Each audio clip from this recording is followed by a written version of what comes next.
call today. I think it'd probably be a brief one today. I don't know, but we'll just touch on all the subjects that we can. But yeah, I think that this is really, really important about downsizing. It's one of those ones where everyone, it's really emotional. Hey, it's really gets to the hearts of everyone. So yeah, I think this is a really cool subject to talk about today. Yeah, absolutely. It is a tricky one. From a real estate point of view, obviously we've got two topics today: how to downsize physically, and then how to the actual emotional decision to do it, which is a big one for a lot of people. Yeah, so what comes up for you, like when you're talking to people and they're thinking about downsizing, unsure, what are the emotions? What comes up? Well, I guess the biggest thing is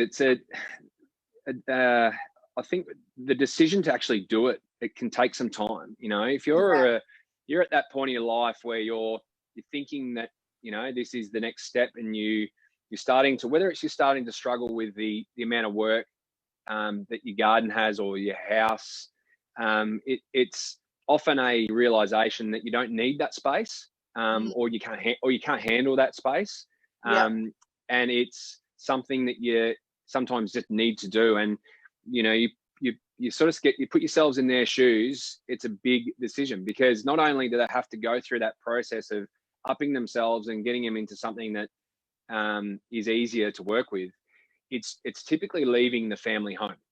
Sometimes it's leaving the home where you've raised your kids, you've raised your grandkids.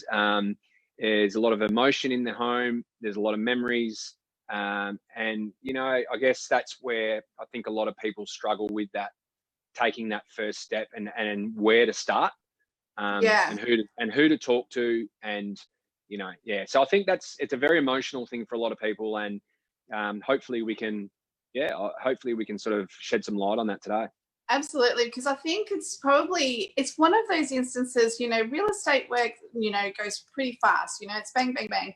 But it's one of those instances where it is the time where you give space and you give people that little bit of extra time to think about it, feel into it, and I guess, I know for a fact, like the people that I've talked to, when they feel pushed, the wall goes up and they're like, nah, I'm not gonna do it. Or they go and find somebody else that's going to go, hey, I'm here when you're ready. Let's do it when you're ready. But at the same time, there's that delicate balance, because it's kind of like they need that little bit of handhold and a little bit of a push. That's what it is. Yeah, it's hand-holding. So that's right. And to keep going. And I guess, the reasons, there's so many reasons why people want to downsize, and like there's financial things, which you'll touch on in a sec. But from experience, from having my clients over many years, is that once they get over that hump and they do move on and they do downsize, they realize that families still come and gather in their smaller home. They realize that they've got more money, they've got more time to do the things and have the experiences in their life that they sort of didn't think that they needed, but then all of a sudden there's this whole new world of having that. So it's almost more precious time for the family, more money, I guess, to do the things. So it's just one of those things where until you get there, it's like, oh wow, this is I should have done this 5 years ago. So if we can talk people through, maybe encourage them a little bit in this session, that'd be awesome, because it is a process. Absolutely. Yeah. It's a big decision, and it takes time, and it's a hand-holding process. And sometimes it's about just giving people some tips on where to start. And I guess from a real estate point of view, is the biggest question often can be, when they're starting this process. And sometimes I use my parents as a bit of an analogy. I also use myself as an analogy. The burden of having something that's too much work can be quite daunting. And, we're at that time. I come home here, half an acre, it's great. Weeds are cranking, they're going off, trying to work. You get home, you see the work. And I know that that's what your retirees kind of do. They feel like things get on top of them and it becomes a bit too much. Most people know that, they'll know when it's the decision to right, we want to pack up, we want to move, we want to get something really small. We want to be able to park our caravan out the back when we're not using it, and then we want to be able to grab it and go off for 4 or 5 months and not have to worry about a house. But there's that. There's also the ones where they want to downsize, but they don't necessarily want to go into something too small. So everyone's different. Everyone has a different opinion on what downsizing is. So, you know, a couple of things with regards to the real estate side of it is, you know, when you're at that point of downsizing, once you get to the point your house is presented and ready to go, what do? Do you go and find a house first? Do you sell first? And it's a common question I get, whether it's retirees or families upgrading, and I always always have this discussion with potential clients. When you're looking to, if you want to buy first and then sell, it can be quite difficult, because you look at it from a vendor's point of view that's got their house on the market, and then they have someone come in that's interested, but there's quite a process for them to go through to buy the home. So if you've got a vendor that's selling a home, whatever the home is, and you've got a subject to finance offer, an unconditional simple scenario, and then you've got someone that wants to sell a home subject to the sale of that home, it is can be a long drawn out process, and it's not a guaranteed sale. It's more likely to fall over. So it's a tricky one. You are sometimes having to pay over and above a market value to secure a home if you've got a house to sell. Yeah. The other option is you get your house on the market first. So you do all the work, as we'll discuss today. You get yourself in a position. Sometimes it's about having a bit of a backup and knowing, okay, well, if we do sell, what do we do? Do we go and shift? Do we shift into the caravan, which is I've just sold a house on the weekend for a couple that are doing that very thing, because they don't know where they're going. They wanted to get themselves in a position, work out how much money they had first. So that was their fallback, right? Or do we do a longer settlement? Do we do a 120-day purchase on a property to give them time to sell them home, to find a home? No guarantees they'll find the right home.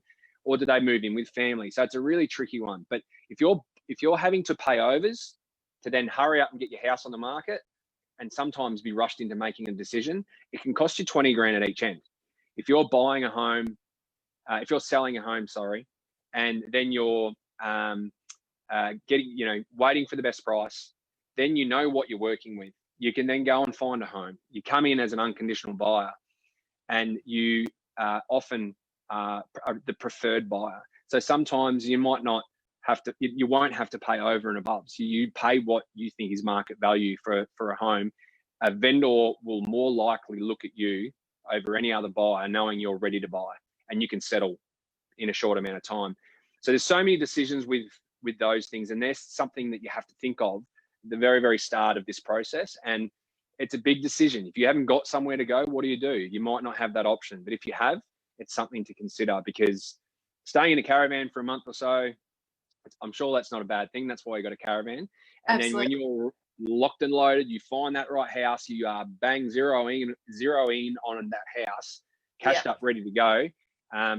Or the other option is you miss out because you've got a house to sell. So big decisions, and that can be daunting too. I think, and also I think that's a really good point. So I think it's, talk to someone that's not going to push you, obviously, but talk this through with someone so you actually have an idea, because it gets really easy if you are thinking of selling. It's really easy to start looking at properties, and you might find, oh my God, I found this amazing property, I've got to have it.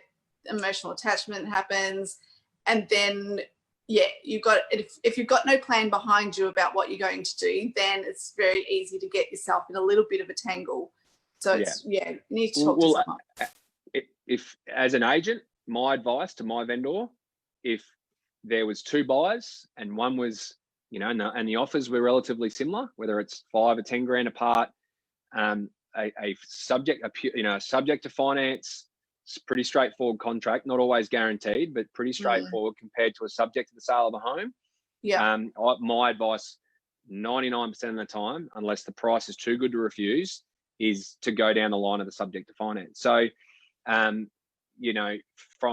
my job. My job is to advise my client which offers the most attractive, and it's not always price, and it is sometimes it is the conditions that the buyer has attached to that offer. So I think that's important, that, you have to be ready. You have to be ready to move. That's not to say that there's not subject to sales out there. There are. But if that perfect property comes up, more often than not, you're not the only buyer that wants it. So you need to be in a position to move really fast. Yeah, cool. That's good. We've got a comment, Mark, from Lisa that says, that's what my husband and I did. We sold first. However, 2 offers have fallen through, which is why we are rethinking what it is that we really need. She commented earlier that, she's starting to rethink now. Should I be going for a big house or should I be going down in size? It's like that time at your life that you think, what should I be doing? Yes. So interesting stuff. So there's no guarantees, like you were saying, and what Lisa's saying here is like 2 offers have fallen through. So it's really good to have a plan. And I guess, maybe it's worth considering seeing a financial planner as well that can give you, the pros and cons of things. And always seek advice from a trusted advisor like yourself. Yeah, just before we go on to that, back to Lisa's comment, there's no guarantees in real estate. There's no guarantees. If your agent comes in and promises you that they're going to sell your house in 4 days, they're absolutely dreaming. Because there is no guarantees that, but I guess you don't know until you put a home on the market how it's going to be received by the market. You get a pretty good idea. And as long as you're putting everything in place with a really good campaign, marketing, etc., you're going to have buyers come along. But there's no guarantees. Until the buyer rocks up, you don't know that that's the perfect home for them. You have an inkling that it might suit them. Whether they're going to fall in love with it and pay you top dollar is another thing. So I think, if you're like Lisa, you put your house on the market, then if for some reason something goes wrong, well, then it doesn't affect you at the other end, and it doesn't affect the other vendor by having to continue to wait for you to sell your home. The pressure's not on. The pressure's not on you or that vendor. So there's no guarantees. There are deals falling over at the moment. The banks are a little bit tougher. They're easing up now. But there's no guarantees with anything in real estate, whatever the market. So absolutely. But I think if you're in a comfortable position and when you've got your money, if Lisa's, once she knows she's got an unconditional contract, and whatever she decides, whether it's something to downsize or go to the next step and a bit more space, ready to go, ready to launch. From a real estate point of view, from a vendor's point of view, a very, very qualified buyer that is attractive in the market today. Yeah. Cool. Excellent stuff. All right. So I guess once you've made that decision and you are going to downsize, and you've got your plan in place, how you're going to do it, the next part of it is cleaning up, getting your property ready. And with that is the decluttering. Decluttering is probably what stops a lot of people in their tracks and think, okay, we're not even going to go through that process. I have got a shed full of stuff. I've got cupboards full of stuff, and it's all too hard. So we might as well just keep the house. I'd stuff it. And I think that's really common. So I reckon before we get down to the decluttering part, presenting your property for those that have missed the last few weeks, we'll just touch on a little bit of that. It's just about, out in the yard, getting it cleaned up, mowing the lawns, if you need a paint job outside, get a handyman, or, if you can do it yourself. And what else do you think, Mark? It's really just cleaning up, and you don't have to do anything major that doesn't need doing. I guess it's taking away the objections, but it's real tidy up. Taking the emotion out of it and realizing that it's the buyer that needs to be impressed, and making sure that the buyers can see themselves living there. So if there are changes to be made, then I guess it's you need to look at it from a different point of view. And again, that comes down to getting someone like yourself through to give. If someone's been living in a house for 40 years, then there's probably going to be a hell of a lot of stuff in the house, and there's probably going to be furniture that maybe doesn't work. It's a delicate scenario, but sometimes it's a matter of clearing a little bit of stuff out. If you have got a shed, I often get asked from clients, should I clear all the stuff out of the shed as well? I was going to ask that. Yeah. My theory is it's better in the shed than in the house. Yes. So a shed's a shed, right? People, once they look at the exterior of the shed, they know the dimensions. They can have a quick look inside to see if the power's connected, if there's workbenches. A shed is a shed. If you've got stuff in there, and you might have salami hanging from the roof, you might have, you know, a brewery on that side. It doesn't matter. Like, at the end of the day, get your stuff out of your house and put it in your shed, because that's a hell of a lot better scenario than your rooms feeling a lot smaller than what they are. So that decluttering, taking stuff out, you know, depersonalizing, moving furniture that doesn't belong. We all end up having more stuff in our house than we need to. Sometimes it's about taking a backward step. And I think that's where you come into it, is taking that, getting that advice, what to remove and maybe what to leave and what to bring in. Yeah, absolutely. Like, it's really easy for us to collect these things. You know, we might do a big, you know, spring clean out, and you'll see, like, 6 months later, you collected all this stuff, you know. So I think I've got, you know, there's some strategies to do this without making it overwhelming. And what makes it overwhelming is when you start with the nostalgic stuff, when you start with the things that you're emotionally attached to, because they affect you. They affect you emotionally, and you will probably, it'll stop you in your tracks if you're starting to clean up stuff that you've been handed down, or, you know, you start looking through things when the kids are grown, and all of a sudden you've gone through photo albums of, you know, when they're little, and the shiny things that distract you, and all those things that you're emotionally attached to. They throw the arms up in the air and say, "I'm staying."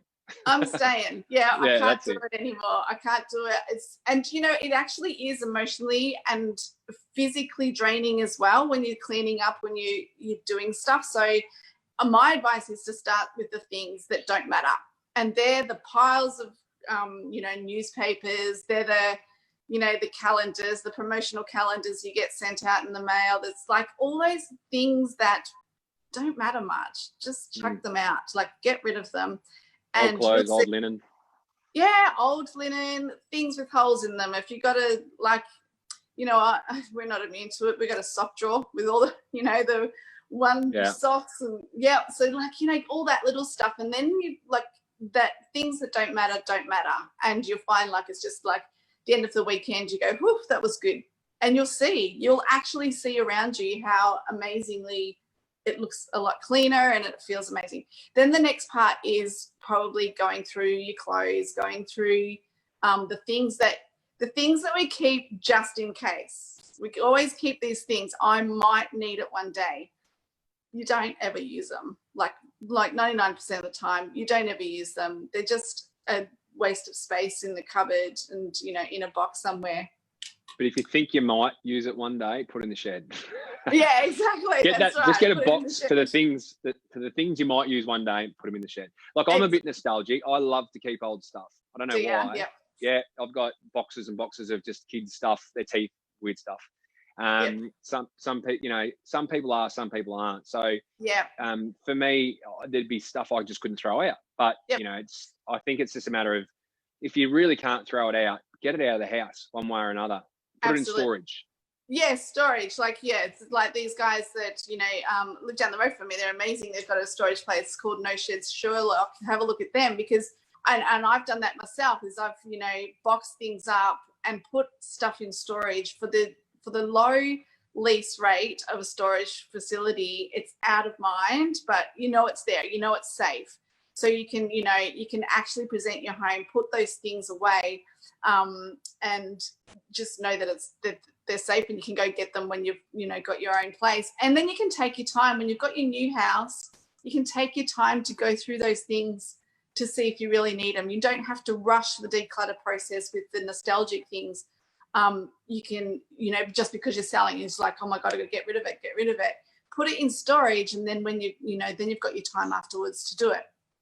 And then the next part is definitely going through what I was just saying, the nostalgic stuff. If there's things that you've been handed down, if there's things like gifts that you've been given and they're not quite you don't, you know, they don't suit you, they're not helping you in any way, they're bringing you, you know, it's just not your style and stuff, you know, it's okay to move those things on as well.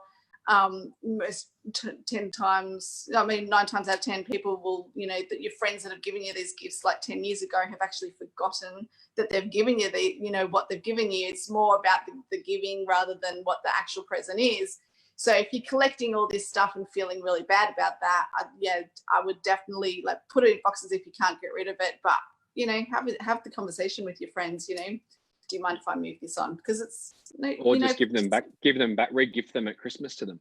Yeah, make sure the original card's not in there. I reckon I've still got about 15 little boxes of Brute 33 that my auntie used to give me every year for Christmas.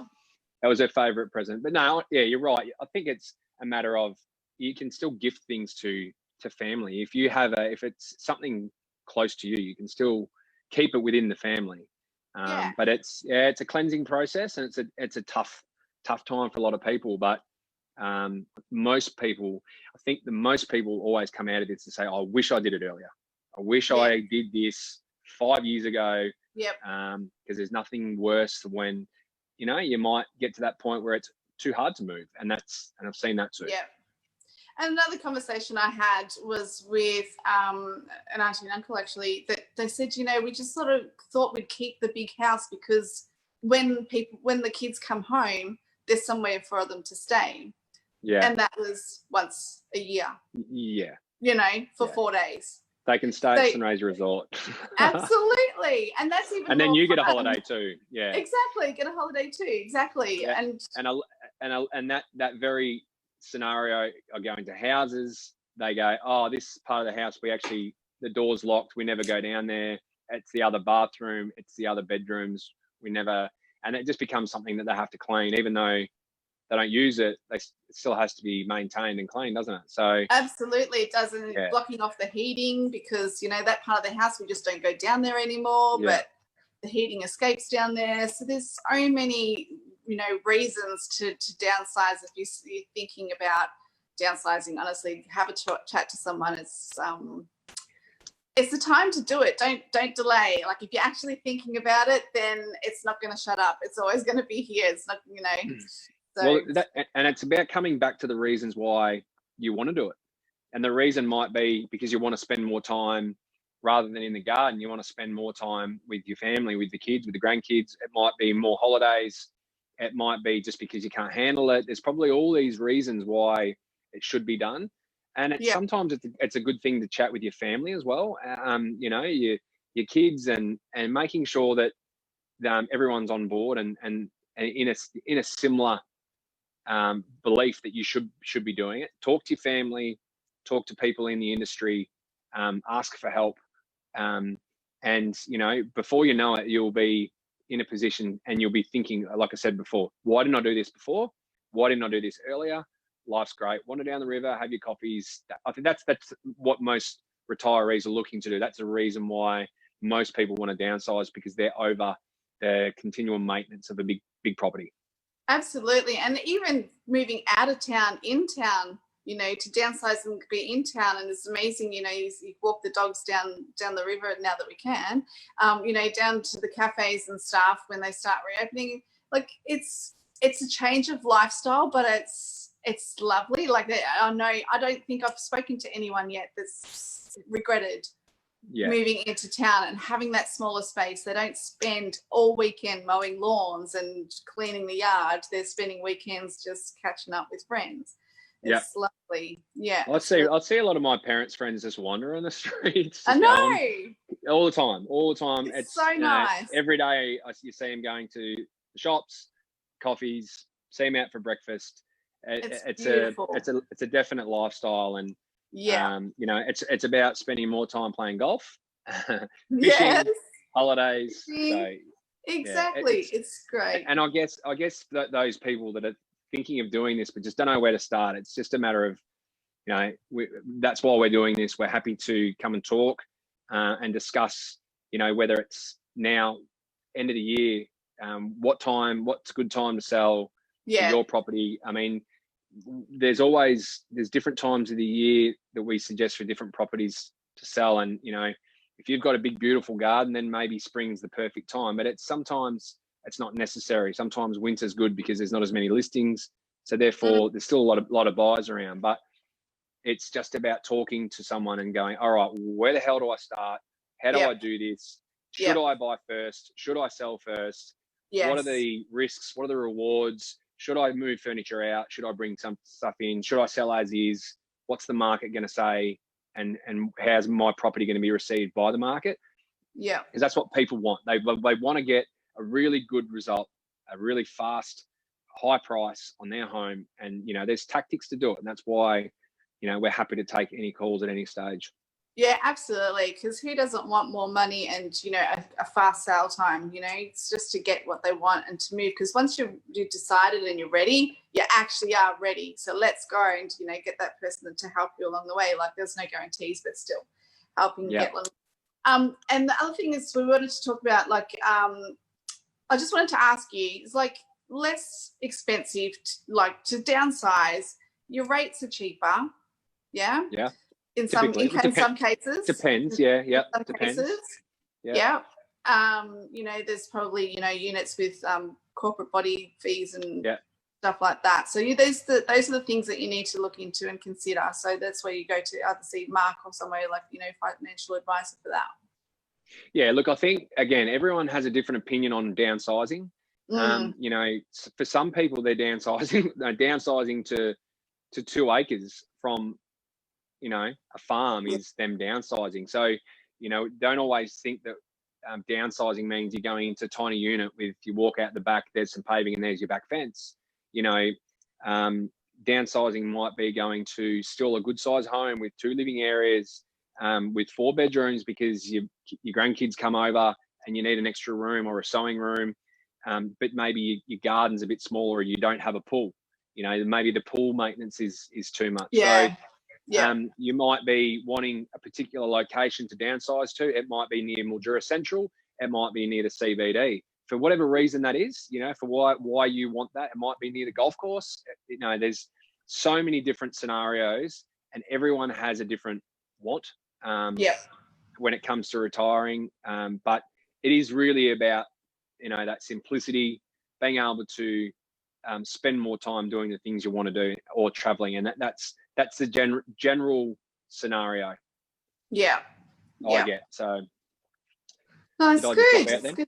Yeah, that's all right. No dramas. So yeah, it's a really good conversation. It's a good conversation to have with your family, what you want to do in life, because, you know, everything's moving so fast and all of a sudden 1 year goes, 2 years go, and we're still thinking about it. So maybe, I don't know, maybe we've given someone a nudge today. So hopefully,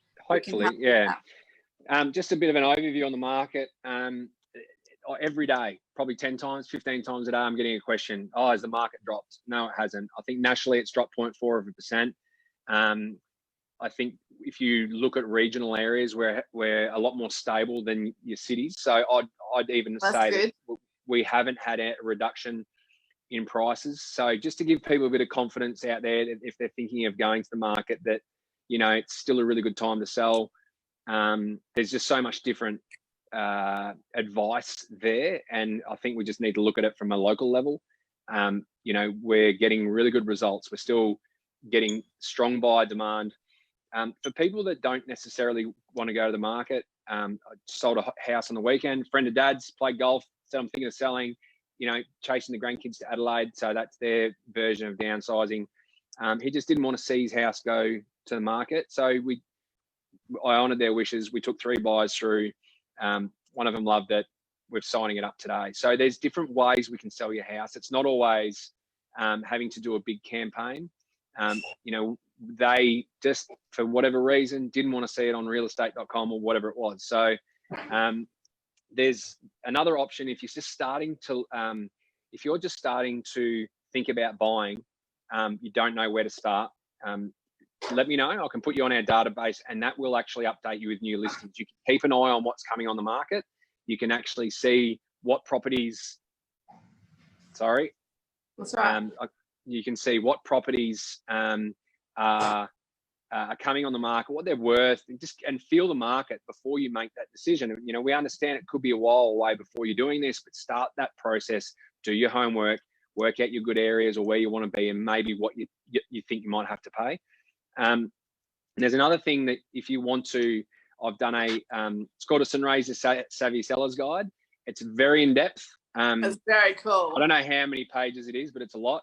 And it covers pretty much everything that you might need to consider when selling. So if you want a copy of that, let me know. It's easy to contact me through Facebook or phone call.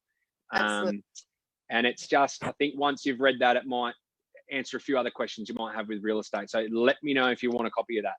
Yeah, definitely. It's a great resource because there's lots of questions, there's lots of things that you don't think about, but also when you've got something there to refer to, it makes it a hell of a lot easier because there's a lot of information you have to take in. There is, yeah. Yeah, so if you've got it in front of you to go through, that's amazing. I did have a thought then when you're talking about that, and I think I've lost it. Oh well, it'll Keep come scratching back. your head. Keep It'll scratching come your head. back. I might come back. Bring it back. Bring it back. Yeah. I think that when you've got all the information about selling and buying, once you know what to expect, it's not as daunting as maybe what people think. So, again, it's about, if you haven't sold for 20 or 30 years, it can be you don't know where to start. Absolutely. That just reminded me of what I was going to say is like actually really get your relationship with your agent and plan it out. Like it doesn't have to be going bang and straight away that I'm going to pressure you into doing what you don't want to do, but really get that relationship because the process, as you said, that process of that non-marketing campaign that you just sold that house, that might work best for you. And that's actually okay. You don't have to do the process that everyone else is doing that you think is the only process. So definitely get your relationship with your real estate agent.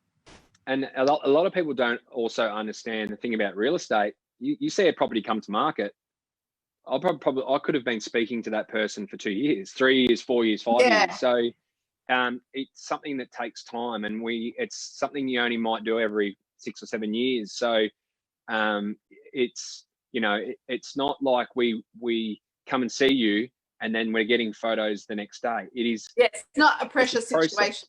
Yeah, it's not always about pressure. No, it's a process. It takes time. Okay, we've got a question. Do you think the local legislation changes on the 0.2 to 2 hectare properties is going to change what will come onto the market? And that's from Cara. Yep, because I've already seen a few properties come to market. I've got one coming on, was supposed to be this week.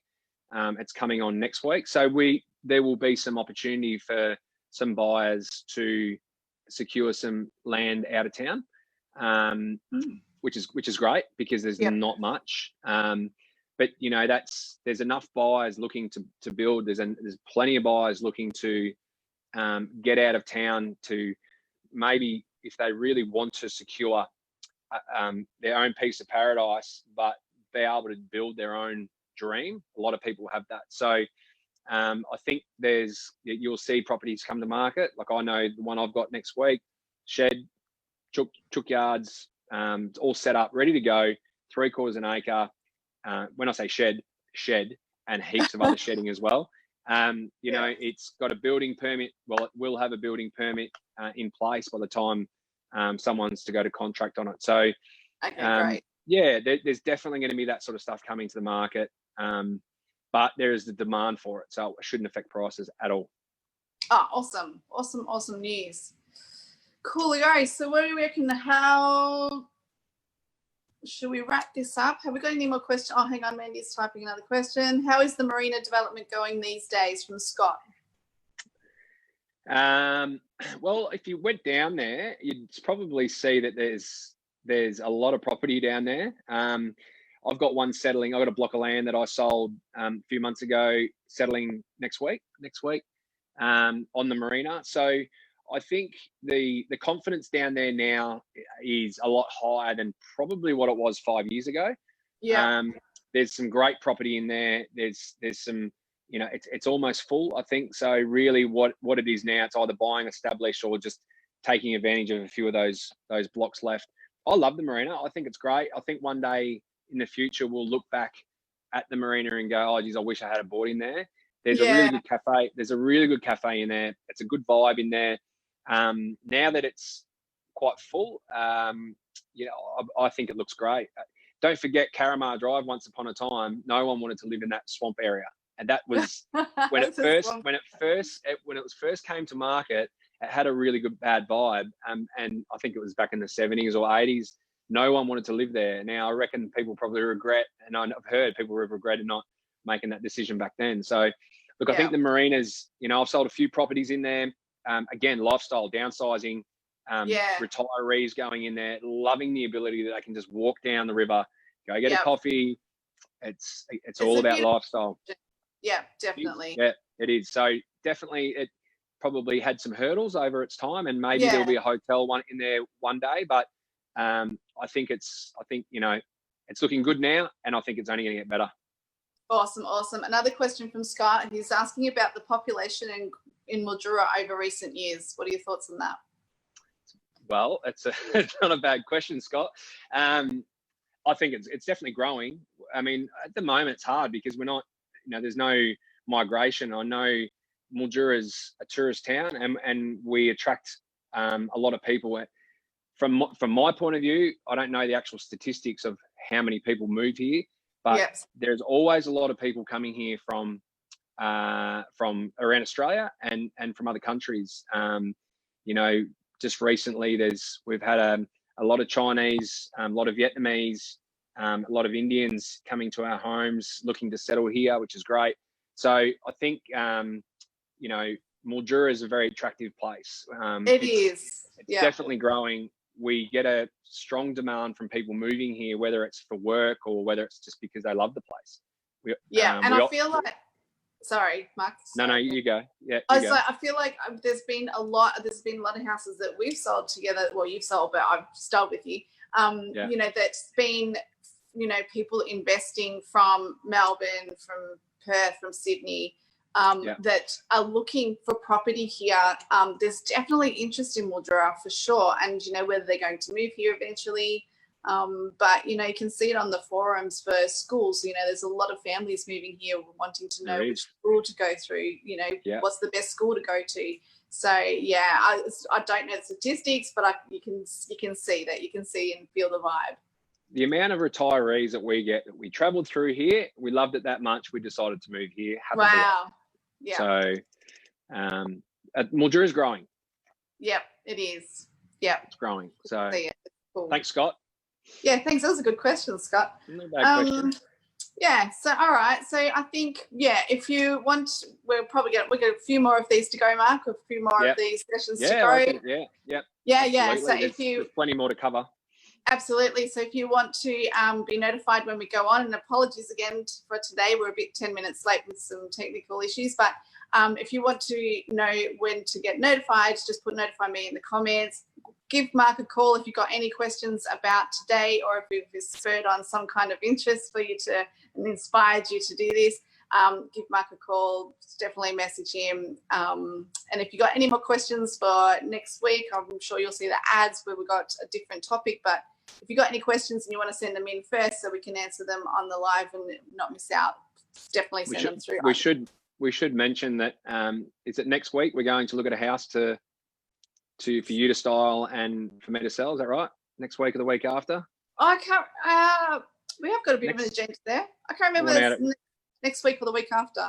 Yeah. So, and that come from this. So it was someone that was wasn't sure where to start with the property, and we're heading out there to give some advice. Oh, that's right. In 2 weeks' time. That's right. Yeah, from Adelaide. Yep. Sorry. Which is great. Yes. So that's obviously for these lives, I've got getting some discussions up and inspiring people to make a move and do things. Because you know what? It's not actually. Let me ask you.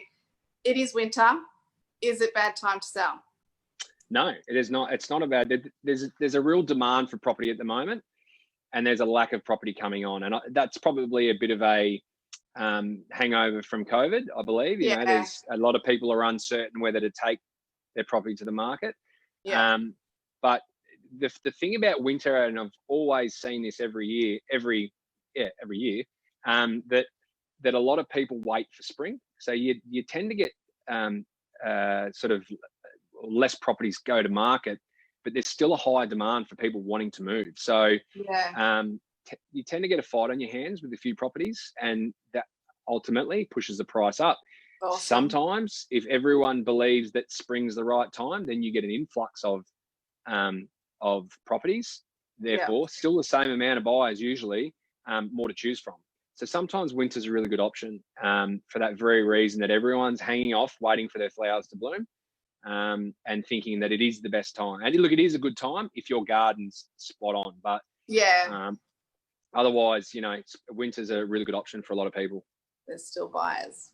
It's still buyers. Awesome. Good. Thanks, All right. Shanna. Well, I don't think we've got any more questions at this stage. It's been a good chat. Hopefully we've inspired someone. If you've got nothing else to add, today? No, all good. Thanks for listening. No worries. And don't forget those decluttering strategies. It doesn't mean you have to sell your house. They can work on whether you want a bit of a project over the next few weekends. That's and it. Declutter. Yeah. All right, guys. Thanks for watching. We'll see you next Tuesday at 11 o'clock. See you, Mark. See you later. Bye. Bye.